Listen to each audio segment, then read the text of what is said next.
I had planned to do this a while back. Um, I just never got around to it because this project has been lingering around longer than it should have. But when I had first got the bike, uh, it pretty much all stayed the same color-wise. Only thing that's really changed was we had uh, we had found a set of plastics, a full set that was on sale for a decent price, a fairly cheap price. I think it was like $200 for the full set. It was ABS material, and so we just went ahead and bought it, and I got the bike sprayed flat black. But one thing that I had wanted to do before I got any further, customizing, if you will, was definitely change these wheels, the color. They don't, the yellow, it's not bad, but it's, it could be better, in my opinion. And it's not that I'm being picky or anything, but it's just, the bike's just sitting, and this is something that I wanted done, so I'm gonna just go ahead and do it. Now I'm seeing that this wheel has weights on it, on the rim itself. Let me see if you can. Yeah, right there. These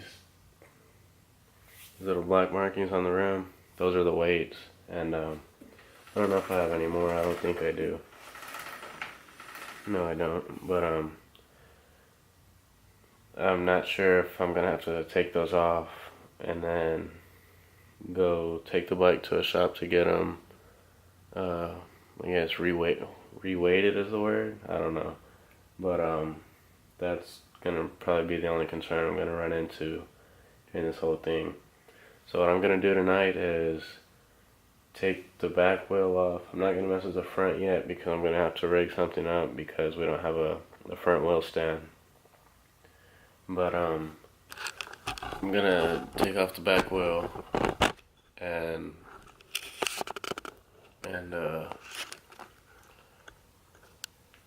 I guess prep it pretty much for paint, and I'll probably do that myself. I wasn't thinking of going anything drastic paint wise. I was just thinking of going with a like the rim of the lip. I mean the lip of the rim, but probably up to this line right here. I was thinking of stripping the paint, and I think it's polished underneath. Like the color wise, it's kind of like a shine, and so I was gonna go with that. I was just gonna leave that, and I was probably gonna paint the middle lip probably black. So yes, at this point, all we could do is get started.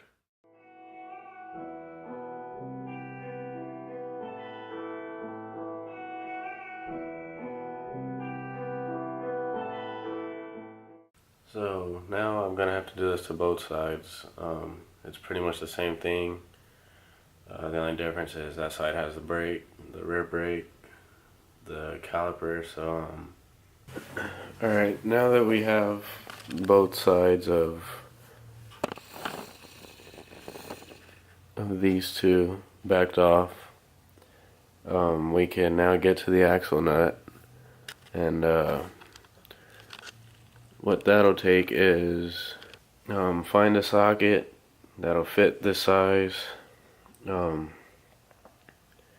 If you don't have a breaker bar, you can use a ratchet, but make sure that your ratchet is big enough. Just make sure that it's not a small ratchet that'll break. Make sure that it's a big enough ratchet that'll actually, I guess, withhold the pressure of the force being applied. So what I'm gonna do is I'm gonna find the socket, use the breaker bar, loosen this, back the nut off, and then push the tire forward, and so that I could cause slack in the chain off the sprocket, and then we could roll the chain off, get it undone from the caliper that's on it, and then the tire will be free at that point. And we'll probably tape it up for paint. I'm gonna have to do some more research about the weights. I'm not really too sure how I'm gonna approach that, but oh, and I wanted to mention, if you don't have not a sprocket, can't think of the name. If you don't have, a socket. If you don't have a socket or a wrench to attach that to, I mean a ratchet to attach that to, or even a breaker bar, you can use a crescent wrench. It'll be a little bit more work, but it'll do the same job. And make sure that that's also big enough to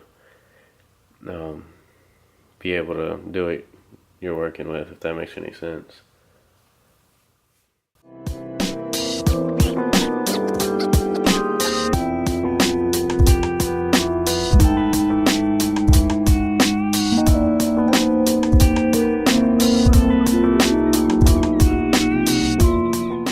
This is your axle nut. Make sure you don't lose that. I've never seen this before, where I've had a spacer behind the axle nut. That's interesting. And here's your, what I like to call your alignment plate or block. This is a bit dirty. I don't know if you could catch it on camera, but in the middle of the block, there's a line, and there's lines on the swing arm that are engraved, and that'll indicate for your tire to be centered with the bike.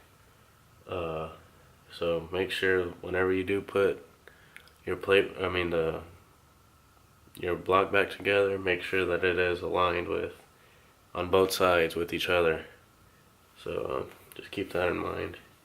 I'm going to do the same thing to the other side, and then I'll pick back up once we get back so I could take this chain off. I'm going to just get a mallet and hit it out, just tap it out so I could get it loose from the other side.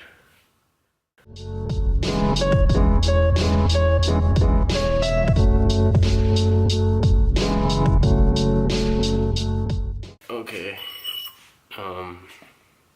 I'd mentioned this before. You're gonna have wool spacers that sit inside the rim. Not wool spacers. You're gonna have this part that sits inside the rim, and just make sure you don't lose these whenever you're taking the axle out and the wool comes off.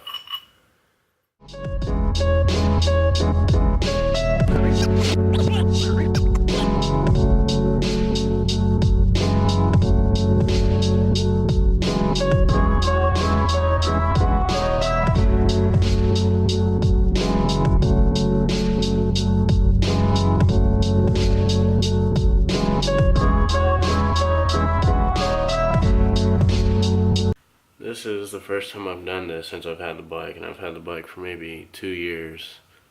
So I think it'd be a good call, since this is off, just go ahead and clean it. I'm not gonna do it right now just because it's 11 o'clock at night, so we'll just wait till the daytime. But other than that, I think this is probably as far as I'm gonna get tonight in the video. I'll pick back up the next day when I have daylight outside, so I could clean and strip the wheel and whatnot. So we'll go from there.